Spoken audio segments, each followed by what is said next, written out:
বঙ্গজীবনের অবিচ্ছেদ্য বন্ধন বাংলার সুপ্রাচীন তাঁত শিল্প। গরমের দেশে সুতির তৈরি পোশাক যেমন আরামদায়ক, তেমনি ঐতিহ্যের মেলবন্ধনে তা এক অনন্য শিল্পকর্মও বটে।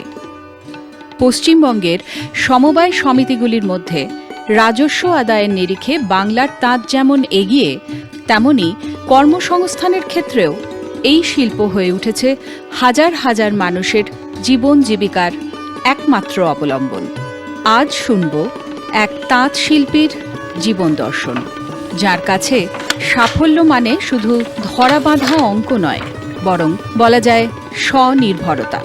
যে উদ্যোগ শুরু হয়েছিল মাত্র ৮ জন কর্মীকে নিয়ে, আজ সেখানে যুক্ত প্রায় ৮,০০০-এর বেশি তাঁতি, যাদের মধ্যে প্রায় ২,০০০ রয়েছেন মহিলা তাঁতি। অনুপ্রেরণার নাম হতে পারে বীরেন কুমার বসাক। আমরা এই মুহূর্তে বসে আছি বীরেন কুমার বসাকের কার্যালয়ে। বহু বছর আগের কথা, তখন সকালে ভোরের আলো ফোটেনি। মাথায় কাপড়ের বোঝা নিয়ে এক যুবক পাড়ি দিতেন কলকাতার রাস্তায়। দুয়ারে দুয়ারে বিক্রি করতেন নিজের হাতের তৈরি তাঁতের শাড়ি। সে এক দীর্ঘ পথযাত্রা। ধীরে ধীরে নিজের পায়ের তলায় মাটি শক্ত করলেন। শুধু তাই নয়, ফুলিয়া শান্তিপুর অঞ্চলের দায়িত্ব নিলেন অনেক অনেক মানুষের। শ্রদ্ধেয় পদ্মশ্রী অ্যাওয়ার্ডেড, সন্ত কবির অ্যাওয়ার্ডে ভূষিত মাননীয় বীরেন কুমার বসাক আজ আমাদের সাথে। আমাদের সকলের জানতে ইচ্ছে করছে যে এই যে তাঁতের শিল্প বীরেনবাবুকে খুঁজে পেলেন, নাকি বীরেনবাবু তাঁতের শিল্পকে খুঁজে নিলেন? অ্যাকচুয়াল আমরা তাঁতি, আমরা আজকে শিল্পী বলাটা এখন হয়তো আমাকে বলতে পারে কেউ, কিন্তু অ্যাকচুয়াল আমার তাঁতি। আমার বাপ ঠাকুরদা সবাই আমরা তাঁতি। তাতে আমাদের ধর্ম, সবাই বাপ ঠাকুরদা সবাই তাঁত বুনে এসছে, আমরাও তাঁত বুনে এসছি। 1962-তে আমি ওপার থেকে এপার আসি। 1962 তখন কংগ্রেস পিরিয়ড।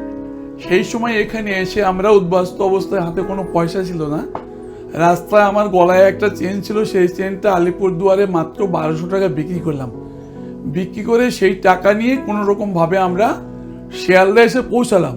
তখন ভদ্রলোকরা বললে, আপনারা কোথায় যাবেন? আমরা শান্তিপুর যাবো, শান্তিপুর লোকাল। 2.5 ঘন্টার মধ্যে আমরা ফুলিয়ায় চলে আসলাম। ফুলিয়ায় চলে এসে নামলাম। নেমে আমাদের একদম পিস্তত দাদা আছে এখানে, যোগেন্দ্রমোহন বসাক।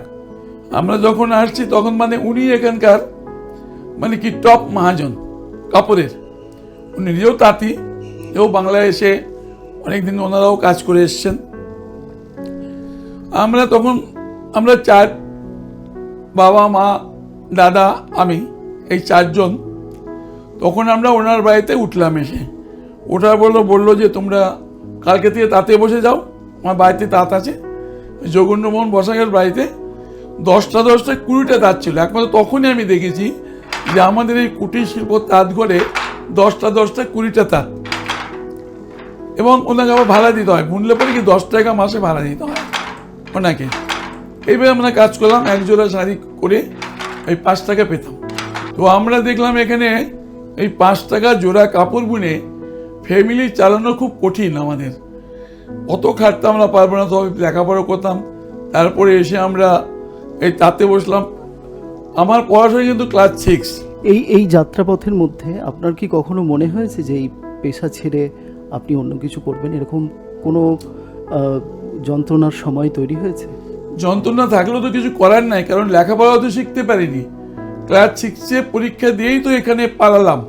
মাকে বোরকা পরে নিয়ে আসছি। এত অত্যাচার করতো মুসলমানরা আমাদের উপরে। তখন কিন্তু আমি 62-র কথা বলছি, 1962।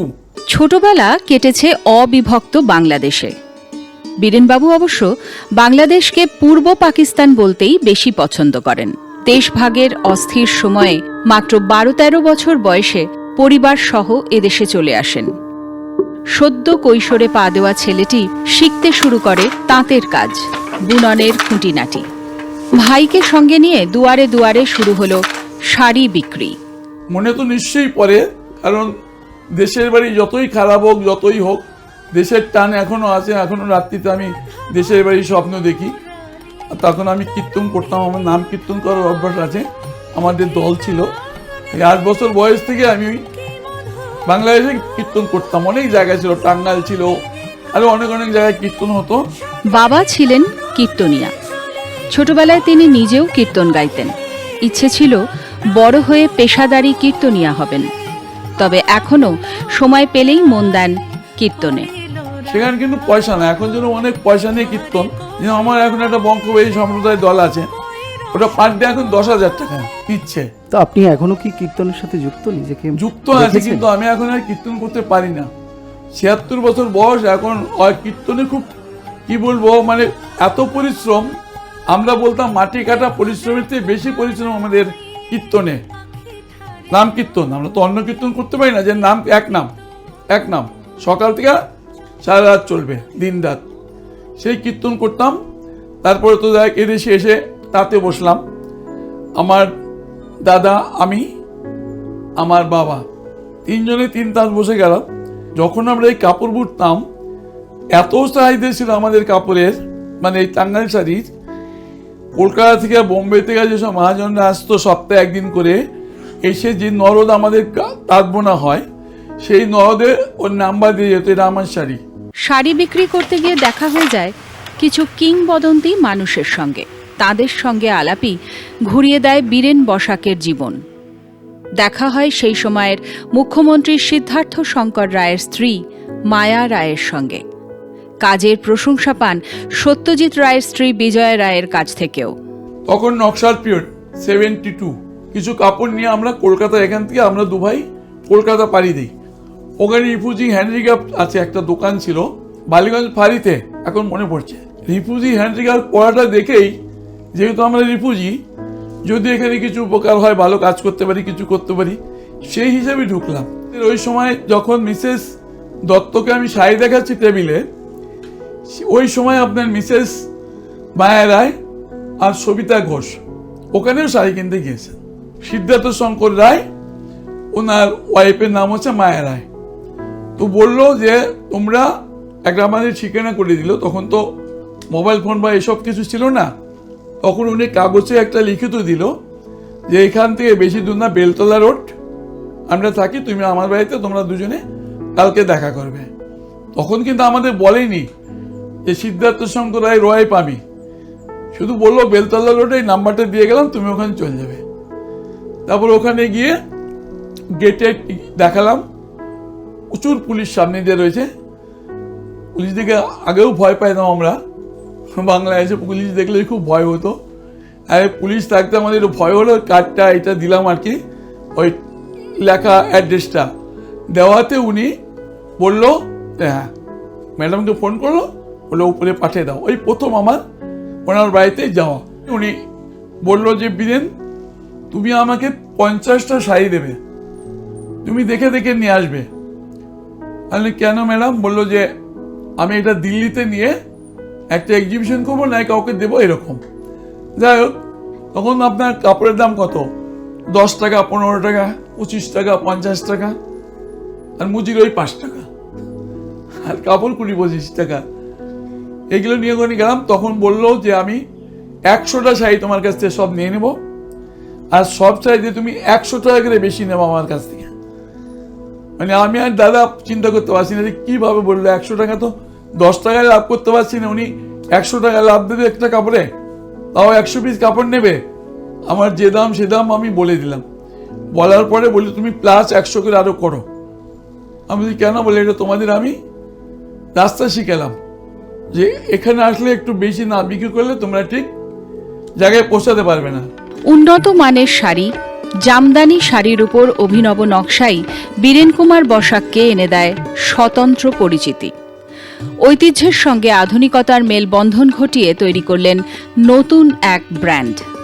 খ্যাতনামা শিল্পী থেকে শুরু করে সংস্কৃতি জগতের মানুষ এবং সেলিব্রিটিদের পছন্দের তালিকায় উঠে আসে একটি মাত্র নাম, বীরেন কুমার বসাক।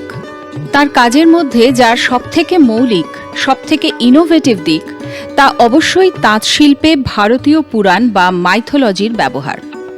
শিল্পী হিসেবে যার সবথেকে আলাদা করেছে বীরেন কুমার বসাককে। আমরা যেহেতু তাঁতি, আমি ঢাকাতেও গিয়েছি, যেখানে ঢাকায় শাড়ি তৈরি হয়, ড্যামরা বলে একটা জায়গা।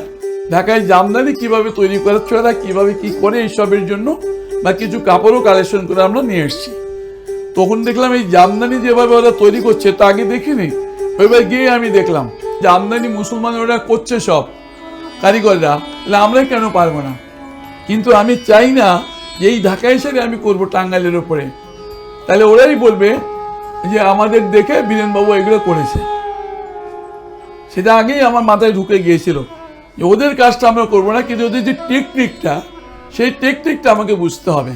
এবার আমি চিন্তা করলাম যে এটা তো সাধারণ কাজ সবাই করতে পারবে, আমাকে আরেকটু অন্য ধরনের কাজ করতে হবে। আনন্দ বলে একটা রাজশাহীতে দোকান আছে, আপনি দেখেছেন কিনা জানি না। ওই দোকানে যে ভদ্রলোক ডিজাইন করতেন, ওনার সঙ্গে আমার একদিন আলাপ হয়ে গেল। উনি বললো আমাকে যে তোমরা এই বুটিক কাজ করো, ডিজাইন আমি তোমাকে দিয়ে দেবো, আঁকিয়ে দেখে দেখে দেখে দেখে তুমি কাজ করবে, আর কাজ হলে কেটে ওটা আমার কাছে নিয়ে আসবে, তখন দেখবো যে এটা পারফেক্ট নাকি। তখন যখন বুটিয়ে নিয়ে যেতাম তখন খুব খুশি হয়েছে উনি দেখে যে হ্যাঁ এইভাবে কাজ করো, খুব সুন্দর হবে। ওখান থেকে আমার জামদানি স্টার্ট হলো। ভারতীয় দেবদেবীর ছবি দিয়ে যে শাড়ির প্রচলন আপনি করলেন, এটা একেবারেই আপনার ইনোভেশন। একদম। এই শাড়ি যখন বাজারে এলো, তার কি জনপ্রিয়তা অনেক বেড়ে গেল? আপনার আগের যে তৈরি শাড়ি তার থেকে কি জনপ্রিয়তা আপনি অনেক বেশি পেলেন? হ্যাঁ। এবং সেটা কিভাবে বাজারিজাত করলেন? সেটা আমাদের বোঝাতে অনেকটা কষ্ট হয়েছে।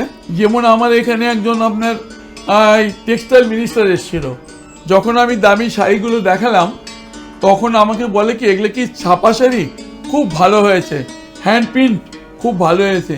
বললাম ছাড়, এটা আমাদের প্রিন্ট না, এটা হাতে তৈরি। বলছে কি বলো? আমি ঘুরে দেখালাম ওনাকে।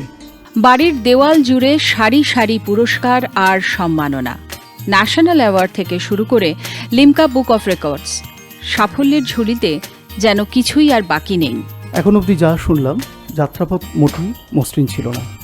2012 সালে আপনি পেয়েছেন ন্যাশনাল অ্যাওয়ার্ড, 2013-তে পেয়েছেন সন্ত কবির অ্যাওয়ার্ড, এবং সম্প্রতি 2021 সালে পেয়েছেন পদ্মশ্রী অ্যাওয়ার্ড।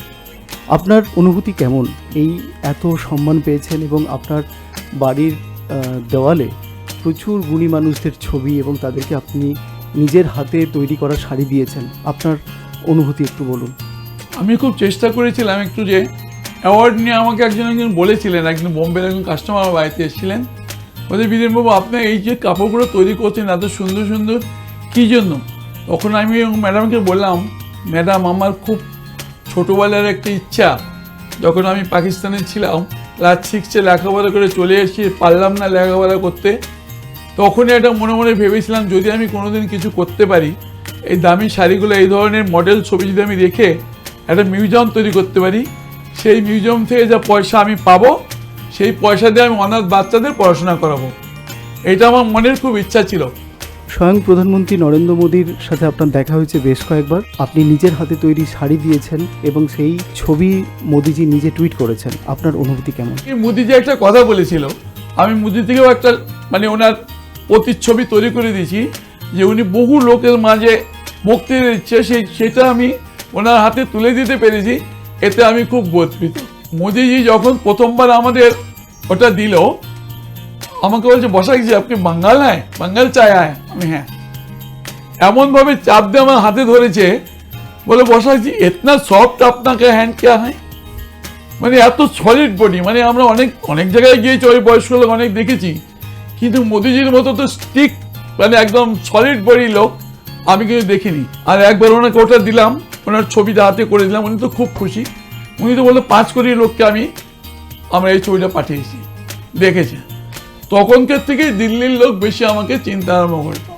ডিজাইন ডেভেলপমেন্ট এবং মার্কেটিং ডেভেলপমেন্টে অসামান্য অবদানের জন্যও তিনি সম্মানিত।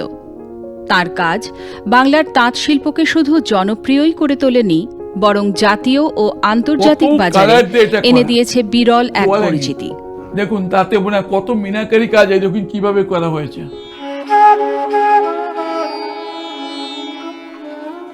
এইসব হাতে কাজ, এই ধরনের মিনাকারি কাজ আমার এটাই নেশার, এই ধরনের মিনাকারি কাজে আমি বেশি করি, একটা দুটো না, প্রচুর করি।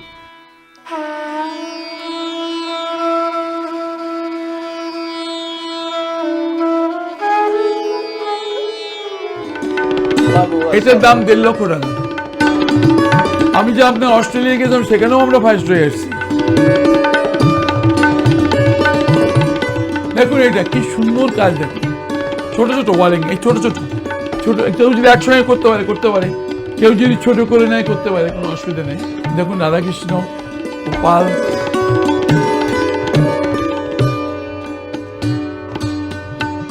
কত সুতো দিয়ে কাজ করতে হয়, এটাকে মিনাকারি বলে। 8টা-10টা কালার দিয়ে যখন কাজ হয় তাকেই মিনাকারি বলে।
এখনকার প্রজন্ম কি তাঁত শিল্প থেকে ক্রমশ দূরে সরে যাচ্ছে? পাওয়ারলুমের সাথে তীব্র প্রতিদ্বন্দ্বিতায় হ্যান্ডলুম কি কিছুটা কোণঠাসা? এইটা আমাদের এই 7 লক্ষ 8 লক্ষ ওইভার্সির উপরই এই চাপটা পড়ে গেছে। কেননা সুরাটে এমন একটা মেশিন এখানে তৈরি করে পাঠিয়েছে, যেই মেশিনটাই 32খানা শাড়ি রেগুলার হয়। কিন্তু ডিজাইন যত আমরা তৈরি করেছি, আপনি দেখলে সব বুঝতে পারেন, আমার যত ডিজাইন আছে প্রত্যেকটা ডিজাইন আমরা কপি করে 1 সপ্তাহে কাপড় বেরোচ্ছে, 15 দিন পরেই সুরাট থেকে সেম ডিজাইন 800 টাকায় 1200 টাকায় কাপড় তৈরি করে পাঠাচ্ছে এখানে। পাওয়ারলুম তৈরি করান, পাওয়ারলুমের স্ট্যাম্প মেরে বিক্রি হোক, যেটা পাওয়ারলুমের শাড়ি। র্যাপিয়ার শাড়ি, সে র্যাপিয়ার বলে বিক্রি হোক। সুরাটের শাড়ি সুরাট বলে বিক্রি হোক। ন্যাশনাল হ্যান্ডলুম ডেভেলপমেন্ট কর্পোরেশন এবং তন্তুজোর মতো প্রতিষ্ঠান ওতপ্রোতভাবে জড়িয়ে বীরেন কুমার বসাক এবং তাঁর তৈরি সমবায়ের সাথে। আমি আমাদের সোসাইটির তরফ থেকে বলছি আপনাকে, এনএইচডিসি আমাদেরকে ইয়ার্ন সাপ্লাই দেয় এবং এক্ষেত্রে আমাদের এই সোসাইটিগুলো খুবই উপকৃত হয়। কারণ কি, ওরা যে সাবসিডিটা দেয় সেটা আমাদের এক্সট্রা পাও না। ইভেন ওরা যে ট্রান্সপোর্টে আমাদেরকে ইয়ার্নটা পাঠায় সেইটাও পর্যন্ত ওনারা বিয়ার করেন। তাতে আমাদের মতো যে ছোটোখাটো সমিতিগুলো খুবই উপকৃত হচ্ছে। যেসব শিল্পী এবং কর্মীরা প্রতিদিন কাজ করেন বীরেনবাবুর কর্মশালায়, শুনে নিই তাঁদের বক্তব্য। আমি ছোটোবেলা থেকে ওনার সঙ্গেই বড় হয়ে উঠেছি। আর এই উইভিং ব্যাপারটা কিন্তু আমাদের জন্মগত অধিকার বলতে পারেন। আমরা বাই বার্থই শিখেছি, আমরা কোনো জায়গায় থেকে কোনো ট্রেনিংও নিইনি, কোনো ইনস্টিটিউটে পড়াশোনাও করিনি, আমরা জন্মগতভাবেই শিখেছি। আর বিশেষ করে এই জামদানি টেকনিক, যার উপরে আমাদের এই অ্যাওয়ার্ডগুলো এসছে, এটা সম্পূর্ণভাবে বীরেন কুমার বসাকের আবিষ্কৃত। আমি বীরেনবাবুর একজন দীর্ঘদিন এনারই কাজ করছি। বীরেনবাবুর তাঁতি মার্কেটে যে ধরনের ডিজাইন চলে, ওনারা আমাদের সেই ধরনের ডিজাইন দেয়, আমরা সেই ধরনের ডিজাইন শাড়িতে নকশা করে ওনার কাছে দিই, উনি এবার যা করে করার। শাড়ি ছাড়া বিভিন্ন তাঁতের ওপরে যেগুলো জামা এখন তৈরি হচ্ছে, কারণ এগুলোর এখন চাহিদা আসছে। কারণ পুরুষ মানুষ অনেকেই আসছেন যে মেয়েদের শুধু শাড়ি নিয়ে যাচ্ছি, আমাদের জন্য কি আর কি থাকছে। তো সেই ক্ষেত্রে আমাদের তাঁতের ওপরে তাঁতের শার্ট, তাঁতের পাঞ্জাবি এগুলো এখন হচ্ছে আর কি। যার সাথে এতটা পথ একসঙ্গে চলা সহধর্মিণী বাণী বসাকের কাছে শুনে নেব সংসারের টুকিটাকি কিছু কথা। আমি এই ব্যবসা সম্বন্ধে কিছু জানি না, দাদাই সব জানে। কিন্তু আমরা সব সংসারে সব কিছু গুছিয়ে টুছিয়ে রাখি, এইটাই জানি। খুব মানে কষ্ট করেছে এরা, মানে এই জীবনে যা কষ্ট করেছে মানে বলার নেই। কিন্তু আমরা কোনো বাধা দিইনি, যেমন হোক তেমন চলছে চলুক, আমি এর মধ্যে কোনো বাধা দিইনি।